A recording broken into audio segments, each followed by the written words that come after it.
오늘 수요일보 기도에 오신 분들 잘하셨습니다. 맨 끝에 오면 다 온 거랑 비슷해요. 오늘이 이제 수요일보 기도의 마지막인데 한 해 동안 우리들의 예배를 받아주시고 우리에게 은혜를 주신 하나님께 감사를 드립니다. 성탄절이 지났지만 성탄절이 끝났다고 생각하시면 안 되고 탄생하신 우리 주님의 은혜를 마음에 계속 간직하시기를 바랍니다. 어떤 가정에 아기가 태어나면 태어난 그 다음날 갑자기 냉랭해지는 건 아니잖아요. 아기가 태어나면 그 신생아 태어난 기쁨이 오래 가잖아요. 그죠? 우리 교회는 성탄절 지나고 금방 신년이 오기 때문에 크리스마스 트리를 금방 다 철거하고 성탄절이 언제였었는지 금방 다 기억에서 잊어버리는 경향이 있어요. 또 새해 맞이하느라고.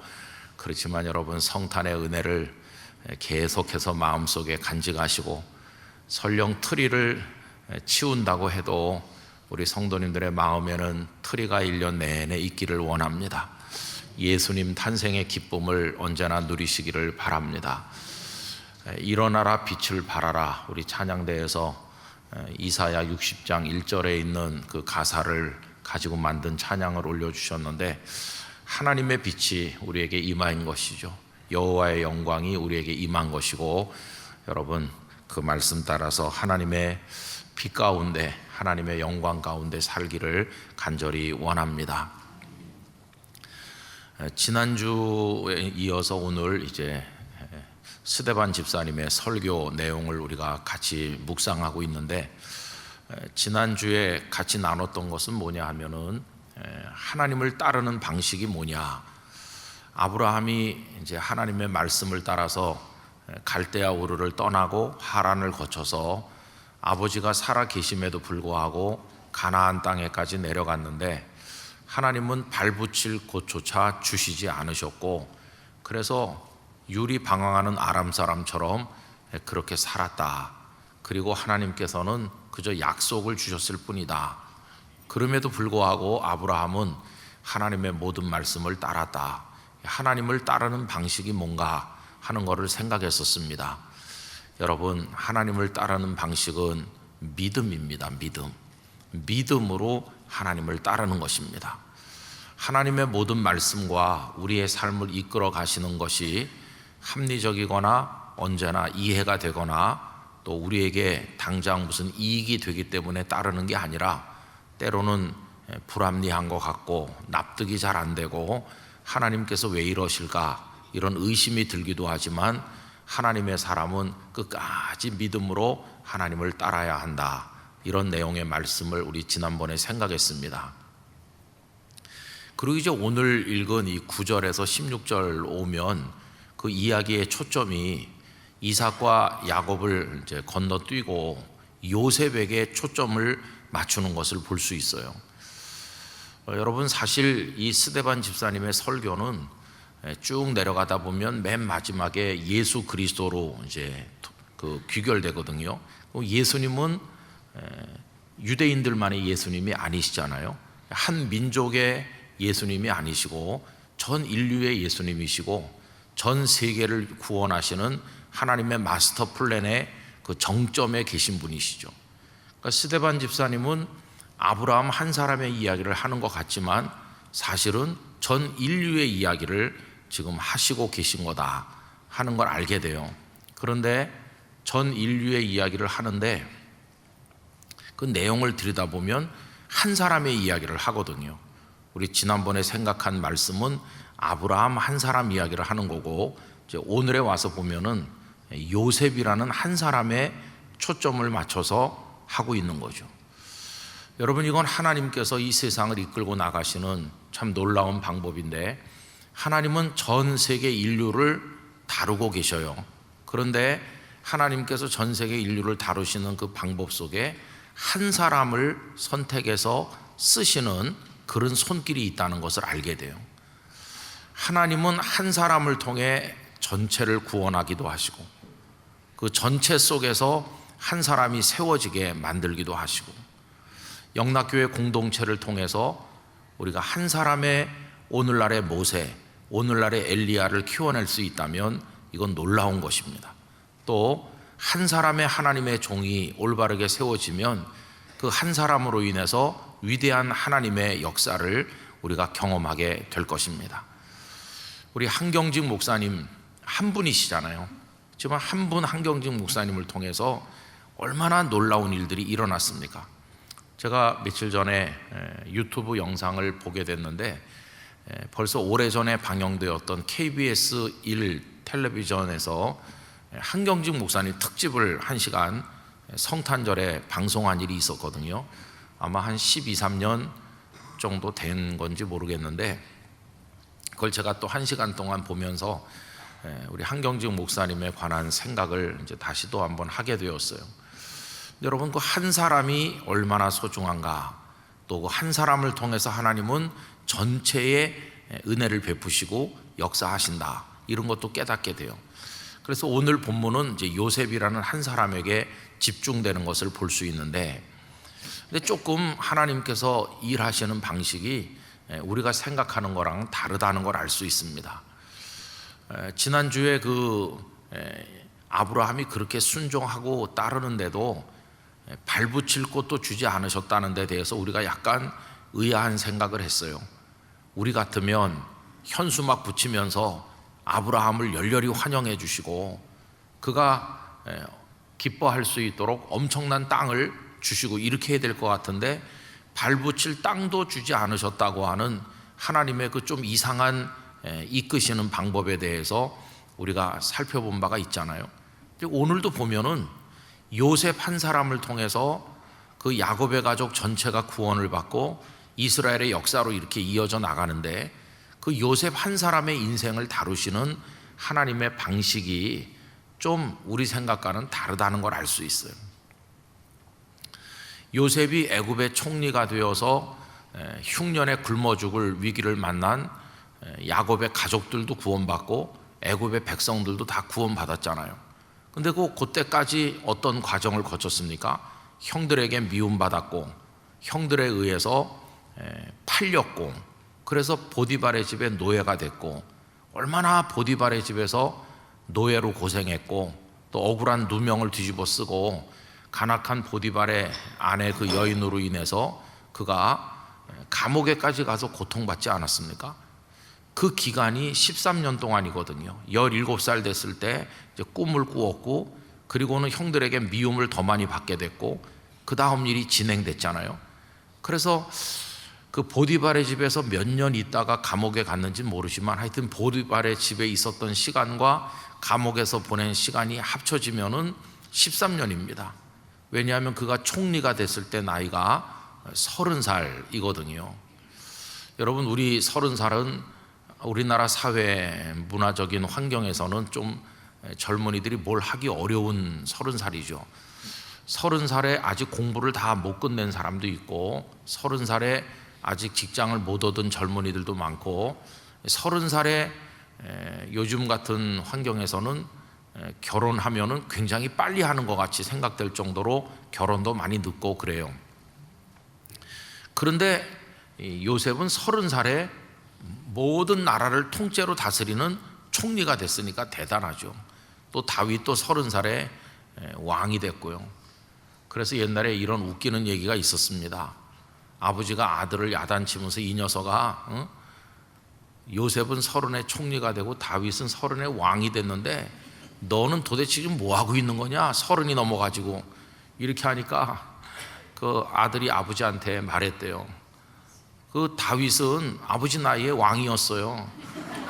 아버지는 지금 그래서 아버지가 할 말이 없었다고. 근데 어쨌든 그 요셉이 30에 이제 총리가 된 거거든요. 근데 여러분, 꼭 이렇게밖에는 방법이 없을까요? 요셉이 총리 되는 방법이 그거밖에 없겠습니까? 여러 가지 가능한 방법이 있어요. 예를 들면은 야곱이 요셉을 끔찍이 사랑했잖아요. 요셉의 어머니 라헬이 일찍 죽었기 때문에 아내를 향한 사랑의 마음이 아내가 죽은 다음에 전부 요셉에게 쏠려서 요셉에게 채색 옷을 입히고 이렇게 했잖아요.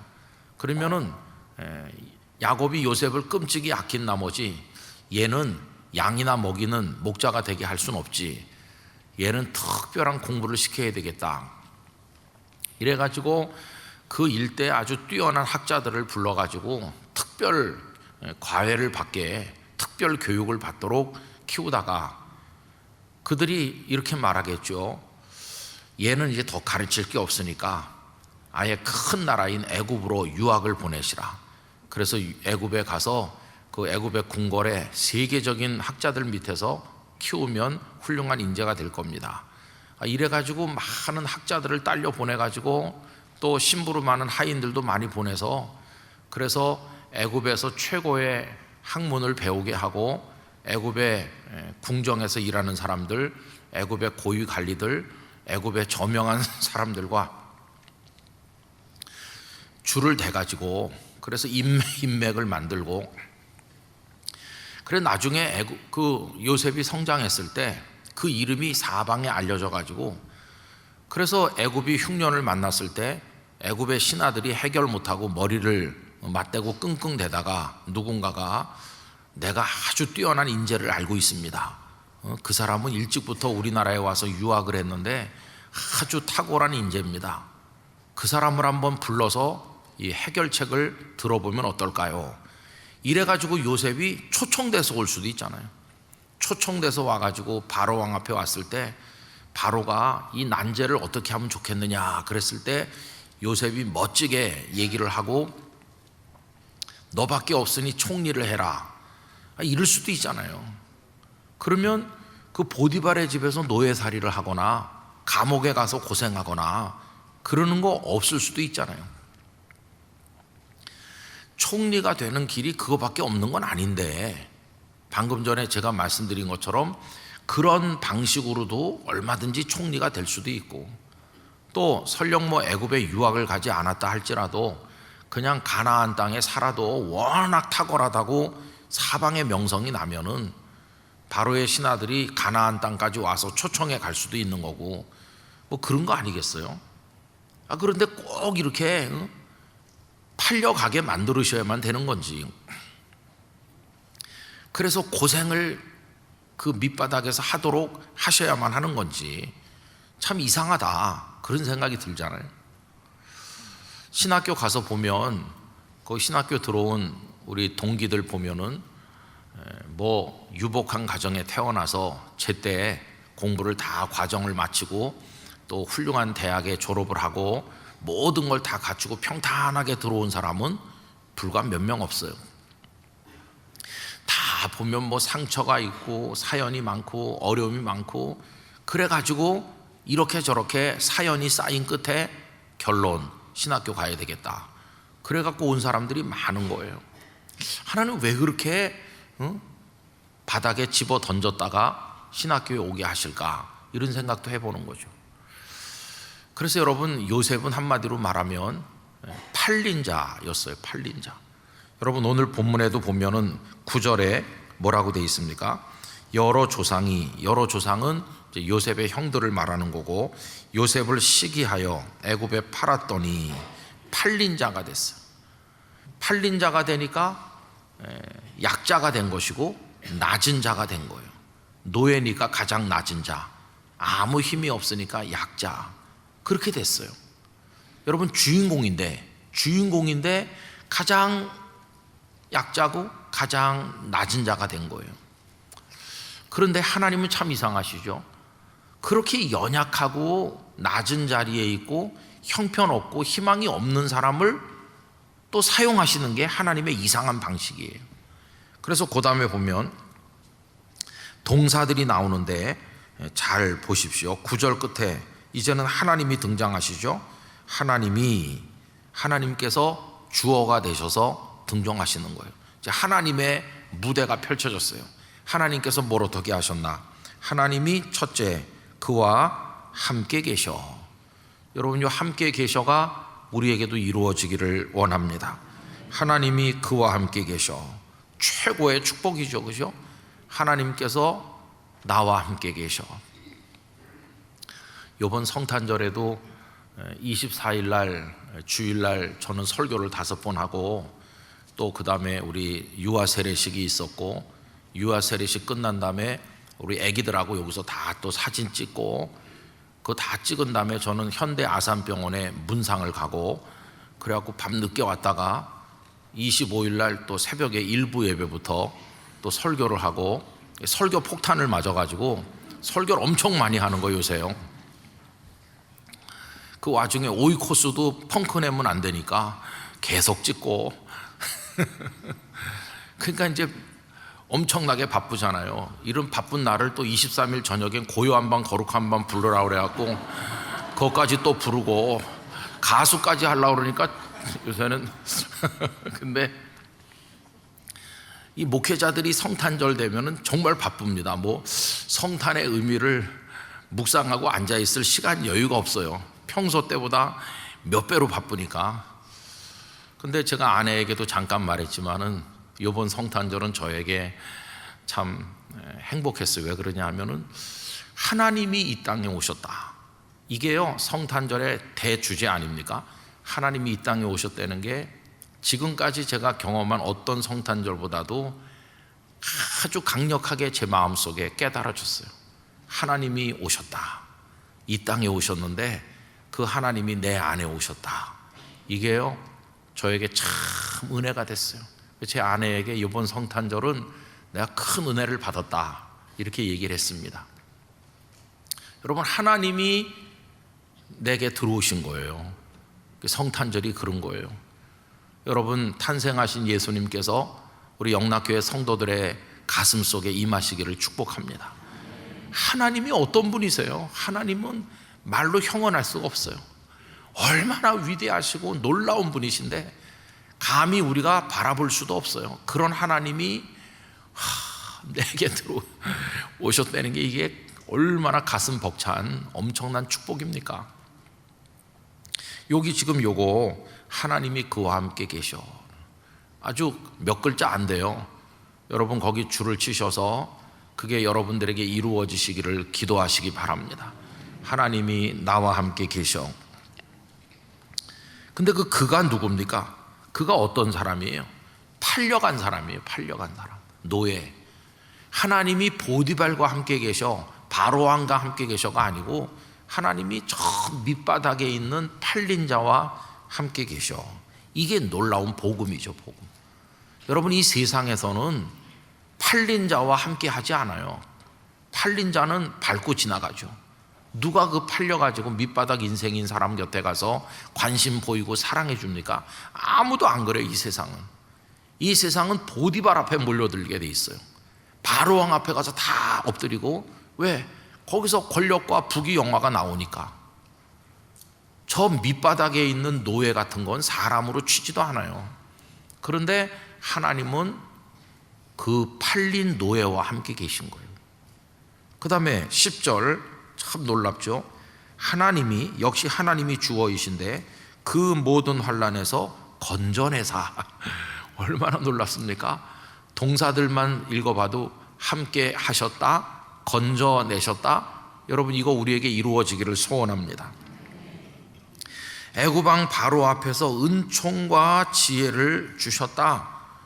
은총과 지혜를 주셨다는 게 얼마나 놀랍습니까? 그죠? 요 동사 3개만 해도요 굉장한 거예요. 다 끝나는 거예요. 그거면 함께 하시는 하나님, 건져주시는 하나님, 은총과 지혜를 주시는 하나님이시잖아요. 그것도 또 바로왕 보는 앞에서, 사람들이 다 보는 앞에서 얼마나 이 요셉을 축혀 세워주시는지, 존귀하게 만드시는지. 그에게 압도당한 바로왕과 신하들이 그를 총리로 세우는 거예요. 바로왕이 그를 총리로 세울 때 나머지 신하들 중에 한 명도 불만을 토로하거나 반대한 사람 없었어요. 그 요셉의 지혜 같은 지혜를 말하는 사람은 없었으니까 꿈을 다 해석을 하고 대책까지 다 얘기했잖아요. 그걸 어떻게 하게 되었습니까? 그 하나님이라고 하는 주어가 중요한 거예요. 하나님께서 함께 하셨고 하나님께서 건져내셨고 하나님께서 주신 거예요. 은혜와 지혜를. 여러분 우리 인생에도 이런 은혜가 임하기를 원합니다. 하나님 저는 팔린 자와 같아요. 버려진 자와 같아요. 형제 자매도 나를 인정 안 해요. 나는 많이 노력해서 실패했어요. 나는 지금 가난하고 병들고 연약하고 희망이 없어요. 나는 밑바닥에 있어요 라고 말할 수밖에 없는 사람일지라도 하나님이 함께 하시고 건져주시고 은혜와 지혜를 주시면 승리자가 되는 것이에요. 이게 하나님의 방법인 거예요. 아까도 말씀드린 것처럼 왜 하나님은 요셉을 고생시키지 않고 일찍 조기 유학 가게 해가지고 그래서 고생 안 하고 편안히 총리되게 할 수 있는데 왜 그렇게 팔린 자가 되게 해가지고 팔린 자의 하나님으로 등장하시나, 약자의 하나님으로 등장하실까? 근데 여러분, 그게 하나님이 일하시는 방법인 거예요. 성경을 전체를 쫙 보면은 하나님께서는 넌 정말 돈도 많고 권력도 많고 지식도 많구나. 네가 날 도와주지 않으면 나는 정말 아무것도 못하겠는데 너 좀 날 좀 도와라. 이렇게 힘 있는 어떤 인생에게 하나님이 애원하신 적은 한 번도 없어요. 하나님은 그 자체가 전능이시고 지혜이시고 그 자체가 온전하신 분이시므로 하나님은 아주 연약한 자를 선택하셔서 연약한 자에게 은혜를 주시고 연약한 자에게 필요한 걸 다 채우셔서 들어 쓰시는 것이, 그게 하나님의 일하시는 독특한 방법이라는 것을 우리가 알 수 있어요. 그래서 여러분, 이 원리를 이해해야 됩니다. 하나님은 팔린 자의 하나님이시다. 그럼 이게 어떻게 지금 투영돼서 나타나는지, 여러분, 예수님이 어떤 분이세요? 예수님은 팔리셨잖아요. 제자에게 배신당해서 은 30에 팔렸는데 그 구조가 형들에게 미움받고 팔려간 요셉과 똑같아요. 요셉이 가장 가까운 사람들에게 미움받아가지고 팔려간 것처럼 예수님도 가장 가까웠던 제자의 배신을 받아가지고 팔려가신 거예요. 그러면 요셉은 어떻게 됐습니까? 팔려갔지만 하나님이 함께 계시고 하나님이 건져주시고 하나님이 은혜와 지혜를 주셔서 굶어 죽을 사람을 살려내는 구원자 역할을 했던 것처럼 예수님도 팔려가셨지만 그대로 끝나셨습니까? 아닙니다. 하나님이 독생자 예수님과 함께 계시고 그리고 하나님이 십자가에서 죽으신 그 예수님을 일으켜 부활케 하시고 하나님의 생명의 성령께서 역사하심으로 예수 그리스도는 모든 믿는 자의 구주가 되신 것이, 그 구조가 똑같잖아요. 하나님은 누구를 통해서 역사하시나? 팔려간 자, 배반당한 자, 밑바닥에 있는 자, 가장 연약한 자. 그래서 여러분, 우리들은 때때로 우리가 팔린 자와 같고 연약한 자와 같을 때 낙심하지 말아야 돼요. 우리 목사님들도 가만히 보면 가끔 드물긴 하지만 아주 넉넉한 집안에서 고생 한 번도 해보지도 않고 인생의 위기도 만나보지도 않고 잘 자라가지고 아주 편안하게 이렇게 지내는 목사님들도 없는 건 아니에요. 그런 목회자하고 죽어라 고생을 수도 없이 해가지고 밑바닥에 그냥 머리가 깨져도 여러 번 깨지는 식으로 그런 고생을 죽도록 하면서 하나님을 체험한 목회자하고 그게 같을 수가 없는 것이에요. 같을 수가 없어요. 왜 하나님께서 신학생들 그렇게 고생하게 하시고 신학생들 왜 이렇게 힘들게 하시나 가끔 이상한 생각이 드는데 이걸 체험하게 하시는 거예요. 약한 자의 하나님이시라는 거, 팔린 자의 하나님이시라는 거, 나는 비록 약하나 하나님은 강하시구나, 이걸 깨닫도록 하시는 거예요. 그래야 하나님의 종이 되는 거지. 그런 하나님을 경험해 보지 못한 사람은 다 자기 힘으로 하려고 그래요. 자기 힘으로, 모든 걸 자기 능력으로. 하나님이 역사할 자리가 없어요. 그런데 밑바닥에 떨어져 있는 사람은 자기가 할 수 있는 게 아무것도 없기 때문에 하나님 한 분만 붙들고 매달릴 수밖에 없는 거예요. 하나님의 능력이 나타나는 거죠. 하나님이 일하시니까. 그래서 여러분, 좀 이상한 얘기인데 너 강한 자가 되고 싶으냐 약한 자가 되고 싶으냐 이렇게 물어보면 우리 성도님들은 뭐라고 답하시겠어요? 100이면 100명이 다 강한 자가 되고 싶죠. 그런데 거기 조건을 하나 붙이는 거예요. 너 하나님의 능력을 체험하고 싶으냐? 잘 생각해서 대답해라. 강한 자가 되고 싶어? 약한 자가 되고 싶어? 그러면 하나님의 능력에 대해서 관심이 없으면 몰라도 하나님을 체험하기를 원한다면 약한 자가 돼야 되는 거예요. 팔린 자가 돼야 되는 거예요. 팔린 자의 하나님이시니까. 팔린 자의 하나님. 하나님께서 애굽의 흉년이 들게 하실 때 바로 왕에게 직접 알려줄 수도 있잖아요. 바로야, 앞으로 7년 동안 무서운 풍년과 흉년이 연거푸 올 텐데 너 풍년 들 때 미리 대책을 세워라. 이렇게 하면 요셉은 필요 없잖아요. 강한 자 바로에게 직접 역사할 수도 있는데 하나님은 약한 자를 통해서 당신의 뜻을 나타내시는 거예요. 왜 예수님은 하늘 보좌에서 말씀 한마디로 우리를 구원하지 않고 가장 낮은 자리에 오셔서 십자가에까지 달리면서 그런 이상한 방법으로 우리를 구원했을까? 모든 생명의 역사는 낮고 작은 자 속에 일하시는 하나님을 통해 나타나기 때문이에요. 여러분, 그 신비를 우리가 배울 수 있어야 됩니다. 우리 기독교 역사를 가만히 보면 두 가지 신학이 있다고들 말해요. 하나는 영광의 신학이고 하나는 십자가의 신학이죠. 영광의 신학은 부귀 영화를 추구합니다. 그래서 부하고 귀하고 영광을 누리는 걸 좋아해요. 그리고 그 부귀 영화를 하나님께서 주신 복이라고 해석해요. 이건 하나님이 우리에게 주신 복이야. 그 하나님의 복이 우리를 강하게 만들었고 부하게 만들었고 존귀하게 만들었다. 이렇게 생각해요. 영광의 신학이죠. 영광의 신학은 한국교회가 그동안 참 좋아했어요. 하나님께서 우리에게 복을 주시면 교회가 막 사람이 많아지고 돈도 많아지고 유명한 교회가 되고 그게 이제 영광의 신학이 지배하는 그런 교회죠. 그래서 1980년, 90년, 2000년대까지 초까지 우리 한국에 유행했던 것 중에 교회 성장학이라는 게 있었어요. 교회 성장학을 공부해서 박사가 된 분도 있고 뭐 논문도 많이 나오고 교회를 어떻게 더 크게 만들 수 있냐, 어떻게 더 왕성하게 사업하는 사람식으로 말하면 어떻게 장사 잘 되게 할 수 있냐는 그런 거랑 비슷해요. 이런 교회 성장학은 그 적극적 사고방식과 연계되면서 할 수 있다, 할 수 있다는 생각만 가지면 못할 게 없다. 내게 능력 주시는 하나님 안에서 뭐든지 우리는 파서블 가능하다. 그래서 찬양도 많이 불렀어요. 저도 할 수 있다 하시니는 이런 찬양도 많이 부르면서 그래서 우리는 다 할 수 있는 거예요. 모든 목사님들이 그런 설교를 많이 했어요. 하나님은 전능하시고 할 수 있는 하나님이시고 우리가 적극적으로 가능하다 외치면서 열심히 하면은 하나님 우리에게 복을 주셔서 우리 교회가 점점 이렇게 커지고 이런 거 많이 강조했어요. 여러분들은 다 복을 받고 사업이 잘 되고 자녀가 잘 되고 그런 영광의 신학에 익숙해요, 한국교회. 근데 여러분, 영광의 신학에 익숙하면 성경이 잘 안 읽어집니다.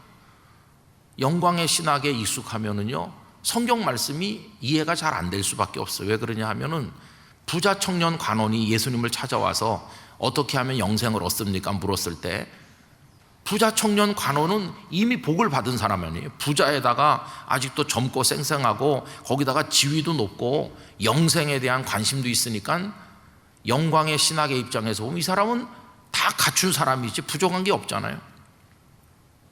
근데 예수님은 오히려 뭐라고 말씀합니까? 너 가진 거 그거 다 팔아서 가난한 사람 주고 이렇게 하면은 이게 영광의 신학에 익숙한 사람은 그 말씀을 이해를 못해요.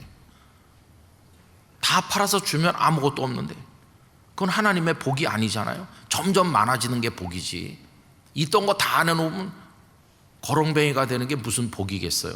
그러니까 그런 말씀이 해석이 안 돼요. 영광의 신학을 가지고는 성경을 읽어 내려갈 수가 없는 거예요. 그리고 예수님은 팔아서 가난한 사람을 주라고만 말씀하신 게 아니라 그리고 와서 나를 따르라. 그럼 예수님 어디로 가는데 따라오라고 합니까? 예수님이 왕궁으로 가시나요? 예수님 따라갔더니 종점이 어디예요? 십자가예요. 따라가면 같이 죽는 거예요. 그래서 영광의 신학과 반대쪽에 대비되는 게 뭐냐면 십자가의 신학이라는 게 있는 거예요. 십자가의 신학의 눈을 가지고 성경을 읽으면 다 버리고 나를 따라오라는 말씀이 이해가 잘 돼요. 그럼 이제 따라간다고 생각해 봅시다. 주님, 제가 돈도 많고 많았는데 그거 다 가지고 주님을 따라가면은 주님께도 좋고 제게도 좋고 좋았을 텐데 그걸 다 남을 줬으니 이제 뭘 가지고 싸우시죠? 뭐 좀 있어야 될 거 아니겠어요? 그러면 주님이 뭐라고 대답할까요? 걱정 마라. 비장의 마지막 카드가 있어. 비장의 카드가 뭡니까? 죽는 거다. 이렇게 대답하시는 거예요. 죽는 거라고. 그게 십자가의 신학인 거예요. 내가 죽으려고 하니까 너도 죽어라. 아무든지 나를 따라오려거든 자기를 부인하고 자기 십자가를 지고 나를 따르라. 그게 이제 십자가와 부활로 나가는 복음 아니겠어요? 근데 이제 우리 한국교회는 영광의 신학에 너무 익숙하고 그래서 교회 성장학을 많이 얘기했어요. 제가 아쉬운 것은 교회 성숙학을 얘기했어야 되는데 교회 성숙학, 교회가 성숙해가고 성도들이 성숙해서 예수님의 한마디 한마디 말씀을 다 영혼 깊이 받고 그 말씀에 순종할 수 있게 되는, 그런데 좀 우리가 몰두했더라면 얼마나 좋았을까, 그런 아쉬움이 많이 있는 것이. 십자가의 신학은 팔린 자의 신학입니다. 약자의 신학입니다. 희망 없는 자의 신학이 십자가의 신학이에요. 죽는 자의 신학, 희망이 없다 마지막에는 끌려가서 죽는 십자가에 매달린 자의 신학이 십자가의 신학이에요. 근데 승리는 어디 있습니까? 승리, 부활은 어디 있나? 십자가에 있는 거지. 부활은, 영광의 신학에는 부활이 없어요. 한국교회가 영광의 신학에 익숙한 나머지 많은 큰 교회들이 나타났어요. 할 수 있다고 외치면서 많이 했으니까. 그 적극적 사고방식에 대표되는 분은 로버트 슐러 목사님이었어요. 수정교회 크리스탈 처치에 굉장한 교회를 짓고 뭐 교회 안에 뭐 없는 게 없고, 한국 목사님들이 그 수정교회를 한번 가보는 게 평생의 소원이라고 할 정도로 굉장했고, 로버트 슐러 목사님은 한국에도 자주 오셨고 뭐 대단했어요. 근데 그런 적극적 사고방식에 근거한 영광의 신학은 그 크리스탈 처치인데 그 교회가 지금 없어졌잖아요. 결국 크리스탈이 깨져가지고 박살이 난 거나 비슷하잖아요. 참 마음이 아파요. 근데 오늘날 우리 한국교회도 여러 가지 면으로 사회 비판도 받고 연약해진 가운데 있으면서 왜 이렇게 됐을까? 이렇게 생각을 해보면 하나님이 팔려가는 연약한 자를 들어 쓰신다고 하는 거, 약함 속에 하나님의 능력이 나타나고 고난을 당하면서 십자가를 지고 따라가는 거기에 승리가 있는 거, 이런 거를 우리가 잘 모른다, 이런 거를 우리가 제대로 못 배웠구나, 그런 생각이 많이 든다는 것이. 여러분, 저는 우리 영락교회 이제 목회를 하면서 지난 성탄절에도 그런 말씀 드렸지만 우리 영락교회는 큰 교회 아니에요. 큰 교회. 영락교회라고 그러면은 우리보다 더 큰 교회도 많긴 많지만 사람들이 말해요. 크다고 다 똑같으냐. 영락교회는 달라, 다른 교회랑은. 한국교회 얼굴이야. 이렇게 말하면서 영락교회를 굉장히들 인정해 주시고 그래요. 그럼 우리 영락교회는 뭘 의지하고 뭘 자랑해야 될까 할 때 우리도 모르는 사이에 영광의 신학에 도취되어 있을 가능성이 많이 있는 거예요. 그게 위험한 거죠. 위험한 거. 우리가 팔린 자의 의식이 있나? 우리가 작은 자 의식이 있나? 주님은 그런 사람을 들어 쓰시는 건데, 우리 영락교회가 정말 끝까지 주님의 사랑을 받으려면 이 십자가의 신학을 따라갈 수 있어야 되는 거죠. 요셉이 위대했기 때문에 하나님 쓰신 게 아니라 밑바닥에 있었기 때문에 하나님 쓰신 거예요. 간증거리가 생긴 거예요. 내가 노예였고 내가 형편없는 죄인 중에 그 죄수였고 그랬지만 하나님 날 들어 쓰셨습니다. 이게 가능한 건데, 그래서 하나님 모세도 40년을 미디안 광야에다 집어 던지신 거예요. 그래야 하나님이 쓰시는 거니까요. 저는 우리가 우리의 신앙의 전체 모습에 대해서 깊이 반성해 봐야 된다고 생각합니다.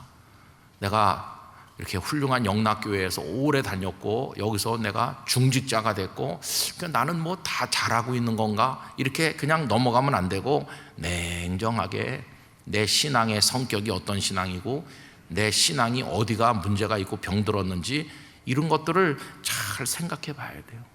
나는 성경을 읽을 수 있나? 다 팔아서 주고 여기 걸려가지고 나는 이 말씀 도저히 이해를 못하겠다 그러면은 예수님의 말씀을 이해하지 못하는 거니까 굉장히 심각하잖아요. 그래서 저는 작은 교회에서 고생하시는 목사님들 만나면 머리가 수그려지는 거예요. 진짜로 그분들 앞에 머리를 숙일 수밖에 없어요. 고난받고 계시니까. 그분들은 팔린 자와 같으니까, 연약한 자와 같으니까. 그분들은 감동을 줄 수 있어. 감동. 야, 정말 예수님을 닮은 분이구나 이렇게 감동을 주는데 저같이 이렇게 모든 게 갖춰진 교회 목사는 감동을 줄 수 있을까? 그런 생각이 드는 거예요. 생명 있는 그게 가능한가? 한 사람이라도 살려낼 수 있나? 그래서 사람들은 뭣도 모르고 부러워할지 모르지만 생명을 살리는 열매가 있기나 한 것인가? 이런 생각을 해보면은 정말 하나님 앞에 부끄러운 게 한두 가지가 아니죠. 우리 영락교회 성도 여러분, 우리 모두 주님의 이 말씀을 잘 이해하기를 원합니다. 약한 것을 부끄러워하지 마시기를 바랍니다.